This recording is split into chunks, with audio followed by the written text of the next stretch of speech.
शांति। बाबा हम बच्चों को स्मृति दिला रहे हैं, आप बच्चे हो गॉडली स्टूडेंट, ब्राह्मण गॉडली स्टूडेंट हो। तो अपने बाप को, जो बाबा ने हम बच्चों को रचना रचता का ज्ञान दिया है, वो सुन करके और जानकारी ले करके बाबा कहते सबको बताने वाले तुम ब्राह्मण बच्चे हो, इसी नशे और खुशी में रहो। जितना जितना ये स्मृति रहेंगे, एक तो हम ब्राह्मण बच्चे हैं और दूसरा गॉडली स्टूडेंट है, हमको पढ़ाने वाला, सिखाने वाला, समझाने वाला, रास्ता दिखाने वाला, सब कराने वाला एक परमात्मा पिता ही है। सुनते हैं बाप दादा के 8/2/2023 के साकार महावाक्यों में बाबा बोले, मीठे बच्चे तुम ब्राह्मण ही गॉडली स्टूडेंट हो। तुम्हें बाप ने रचता और रचना का ज्ञान देकर मास्टर जानी जाननहार बनाया है। अभी तुम सब कुछ जान जाते हो। प्रश्न में दूसरों को समझाने की फलक किन बच्चों में रहेगी? उत्तर में जिनके पास ज्ञान की पूंजी है, जो स्वयं हर बात को समझकर धारण करते हैं, वही दूसरों को फलक से समझा सकते हैं। तुम्हें फलक से सबको बाप का परिचय दे, उनसे वर्षा लेने की विधि बतानी है। गीत है, तकदीर जगाकर आई हूँ। ओम शांति। वास्तव में ये गीत गाने की जरूरत नहीं है, परंतु बहलाने के लिए यह आवाज करना पड़ता है। वास्तव में आत्मा को आवाज करने की दरकार नहीं। आत्मा तो आवाज से परे निर्माण धाम में जाना चाहती है। बहुत बाजे गाजे तालियां आदि सुनकर आत्मा थकी हुई है, इसलिए अब बाप को याद करती है, हे भगवान मुझे ले जाओ। बच्चे जानते हैं ये बाप हमको समझा रहे हैं। जैसे घर में बाप और दादा दोनों बच्चे बच्चे कहते हैं, दादा ऐसे नहीं कहेंगे कि पोतरे इधर आओ, दोनों ही कहेंगे बच्चे इधर आओ। यहाँ तो बाप और दादा साकार और निराकार दोनों इकट्ठे हैं। वास्तव में सभी मनुष्य मात्र का ये बाप और दादा है, तो जरूर परमपिता परमात्मा को सृष्टि रचने आना पड़े। तुम्हारा नाम बहुत अच्छा रखा हुआ है, ब्रह्मा कुमार कुमारियाँ। आबू में भी अदर देवी और कुमारी कन्या के मंदिर हैं, तो एक कन्या तो नहीं होगी ना? जरूर बहुत होंगे, दोनों का अलग अलग मंदिर है। अधर कुमारी किसको कहा जाता है, कुंवारी कन्या किसको कहा जाता है, यह तो तुम ही जानते हो। तो यह है शिव शक्तियाँ। अंदर बहुत बड़ा मंदिर बना हुआ है, बहुत कोठरियाँ हैं, तो मंदिर भी साक्षी देता है कि कुमारियाँ और अधर कुमारियाँ बहुत हैं। चित्र जो बनाते हैं वह भी यादगार है, जो होकर गए हैं। जैसे देवी देवताओं के चित्र हैं तो जरूर होकर गए हैं। वे विश्व के मालिक थे, अब नहीं है। विश्व के रस्ता ने ही भारत को विश्व का मालिक बनाया। कैसे? सो अब प्रैक्टिकल बन रहे हैं। अब कलयुग है, बाबा कहते सतयुग है, एक आदि सनातन देवी देवता धर्म। कलयुग में अनेक धर्म और अनेक प्रजा का राज्य है। तुम बच्चे जब सुनते हो तो समझते हो बाबा बाकी और समझते हो। यथार्थ रीति बाबा हम बच्चों को समझा रहे हैं। बाबा यथार्थ रीति ठीक समझाते हैं, परंतु कोई कारणवश हमको धारणा नहीं होती है, इसलिए औरों को भी धारणा नहीं करा सकते हैं। कोई ना कोई विघ्न है, हम डल स्टूडेंट हैं। बाकी बाप तो बहुत अच्छी रीति समझाते हैं। अनेक मनुष्य अनेक धर्म है। 5000 वर्ष पहले भारत स्वर्ग था, बहुत थोड़े मनुष्य थे। सिर्फ सूर्यवंशी और चंद्रवंशी वह आत्माएं परमधाम से आई थी अपना पाठ बजाने। बाकी सभी धर्मों की आत्माएं निर्माण धाम में थी। अभी अनेक धर्म है, बाकी देवी देवता धर्म प्राय लोप है। तो जरूर फिर सतयुग बनेगा। परमपिता परमात्मा को ही आकर स्वर्ग रचना पड़े। भगत जो भगवान को याद करते हैं, तो उन्हों को भक्ति का फल देने के लिए भी यहाँ आना पड़ेगा। बाकी सबको वापस मुक्ति धाम ले जाना होता है, और तो कोई वापस ले जा नहीं सकता। अगर एक भी गुरु गति सदगति का रास्ता जानता होता, तो फिर उनके पिछाड़ी लाखों शिष्य भी जाते। उन यात्राओं में तो ले जाकर फिर लौट आते हैं, परंतु मुक्ति धाम से फिर तुम वापस आए ही क्यों? एक को रास्ता मिले तो सबको ले जाए। अब एक बाप आया है तो तुम सबको रास्ता मिलता है ना। सभी को दुख की दुनिया से छुड़ाते हैं, इसलिए उनको लिबरेटर कहते हैं। उस निराकार को आने के लिए शरीर चाहिए, तो नई दुनिया को रचने लिए प्रजापिता भी चाहिए। रचना यहाँ रचनी है तो ब्रह्मा भी यहाँ का, बाबा कहते हैं ब्रह्मा भी यहाँ का ही बच्चा है, ब्रह्मा भी तो यहाँ के ही है, इसी दुनिया के। तो ब्रह्मा की रात पूरी होती है, सूक्ष्म वतन से उतरे नीचे तो नहीं आएगा। कहते भी हैं अभी ब्रह्मा की रात, फिर ब्रह्मा मुख वंशावलियों की रात। अब अंत में बाप आए हैं दिन करने। ब्रह्मा की रात पूरी होती है तो बीके की रात भी पूरी होती है। प्रजापिता ब्रह्मा तो ठीक है, वास्तव में सभी मनुष्य आत्माओं का बाप परमात्मा को कहा जाता है। सभी उनको गॉड फादर परमपिता परमात्मा कहते हैं। अब सेंसिबल मनुष्य जब गॉड फादर कहते हैं तो कोई मनुष्य को याद नहीं करते, कोई तो कहते वे ज्योति स्वरूप है, ब्रह्म है। ब्रह्मा विष्णु शंकर को तो ब्रह्म नहीं कहेंगे। पहले पहले परिचय देना है कि अपना, कि हम बीके हैं। बाबा कहते हैं अपना परिचय दो पहले। ब्रह्मा को भी परमपिता परमात्मा रचते हैं, फिर ब्रह्मा मुख से ब्राह्मणों को रचा। प्रजापिता है तो जरूर बहुत संतान होगी। इस रीति सिजरा बढ़ता जाता है। ब्राह्मणों का वर्ण बदल सतयुगी देवता बनते हैं, क्योंकि बाप बैठ ब्राह्मणों को राजयोग सिखलाते हैं। बाप कहते हैं तुम मेरे द्वारा मुझे और मेरी रचना को जानने से सब कुछ जान जाते हो, बाकी कुछ जानने के लिए नहीं रहता। इतना बड़ा इम्तिहान पास कर लेते हो, अर्थात मास्टर जानी जानन हर बन गए। गॉडली स्टूडेंट सिर्फ ब्राह्मण ही होते हैं, देवताएं वैश्य व शूद्र कोई भी गॉडली स्टूडेंट नहीं होते हैं। भगवानोवाच होता ही ब्राह्मणों प्रति है। भगवान का जो ज्ञान है, अगर कृष्ण भगवानोवाच हो तो किन्हों प्रति हो? जरूर ब्राह्मण चाहिए। तो प्रजापिता द्वारा ब्राह्मण रचते हैं। रुद्र ज्ञान यज्ञ भी ब्रह्मा ही रचते हैं, कृष्ण ज्ञान यज्ञ भी कभी नहीं करते। तो पहले पहले समझाना है कि हमको पढ़ाने वाला स्वयं परमपिता परमात्मा है, जो ही ज्ञान सागर है, वही हमको हमारा बाप टीचर सदगुरु है। फिर इसमें कोई उल्टा सुल्टा प्रश्न उठाने की दरकार ही नहीं। इतने ढेर बीके हैं, कोई एक दो नहीं है। पहले पहले पढ़ाना ही अल्फ है। अल्फ बिगर मनुष्य कुछ भी जान नहीं सकते। उन्हों को समझाना चाहिए कि परमपिता परमात्मा शिव ब्रह्मा मुख द्वारा ब्राह्मण रच रहे हैं। अकेला ब्रह्मा तो रचता ही नहीं है। ये पॉइंट्स धारण करने की है।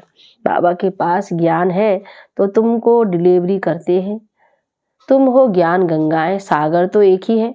ये ब्रह्मा भी ज्ञान कंठ करते हैं, तो यह भी ज्ञान गंगा हुई। ज्ञान कंठ करने वाले को ज्ञान गंगा कहा जाता है।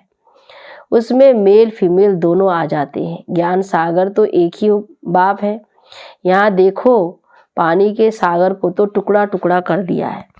सतयुग में जब एक ही सूर्यवंशी राजाई थी तो सागर के टुकड़े नहीं थे। कहाँ भी जाकर सैर कर आते थे, वहाँ कोई कह ना सके कि मेरी हद में ना हो अथवा पानी ना लो। यहाँ तो एक दो का पानी ही बंद कर देते हैं। कितने टुकड़े हो गए हैं। अब हम ही सचखंड स्वर्ग की स्थापना कर रहे हैं। बाप को अभी विचार सागर मंथन होता है तब तो समझाते हैं। ब्रह्मा भी कहेंगे सभी जीवात्माएं हमारे बच्चे हैं। आदि देव अथवा आदम सभी का बाप है, ऐसे नहीं। उस समय कोई मनुष्य नहीं थे, फिर आदम ने आदमी पैदा किए नहीं। निराकार बाप को पहले जरूर आदम में आना पड़े, तब तो मुख वंशावली रचे। बाकी ऐसे नहीं कोई मुख से निकल आए, वाह नासिक या पवन से पैदा हो, नासिका। यह सब भक्ति की बातें हैं। मनुष्य तो कच्छ मच्छ को भी पूजते रहते हैं। तो पहली पहली बात है कि आत्माओं का बाप कौन है? वह जरूर स्वर्ग रचता होगा, अभी तो नरक है। अभी हम स्वर्ग के लिए राजयोग सीख रहे हैं। परमपिता परमात्मा द्वारा ब्रह्मा भी उन द्वारा पढ़ रहे हैं। परमपिता परमात्मा सभी आत्माओं का बाप है। ब्रह्मा जीव आत्माओं का बाप है। हम उनकी मुख वंशावली ब्रह्मा कुमार और कुमारियां हैं। हमको ज्ञान फिर भी ज्ञान सागर बाप ही देते हैं। हम श्रीमत पर चलते हैं, वह तो नामी ग्रामी है। ब्रह्मा की मत मशहूर है। ऐसे कभी नहीं कहा जाता कि विष्णु भी उतर आए तो भी नहीं मानेंगे। ये ब्रह्मा के लिए ही कहा जाता है। उनको ज्ञान देता है शिव। तुम भी श्रीमत पर चल श्रेष्ठ बनते हो। बाप समझाते हैं कि मैं आकर देवता धर्म की स्थापना करता हूँ। यह जो आर्य समाजी इतनी खिटपिट करते हैं, उनको बोलो तुम देवताओं को तो मानते नहीं हो, उनको खंडन करने वाले हो। और हम हैं देवी देवता धर्म के। तुम्हारा धर्म अलग, देवी देवता धर्म अलग है।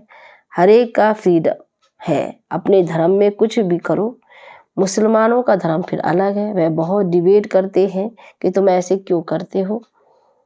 वैसे हमारा धर्म तो आदि सनातन देवी देवता धर्म है, उसका ही प्रचार करते हैं।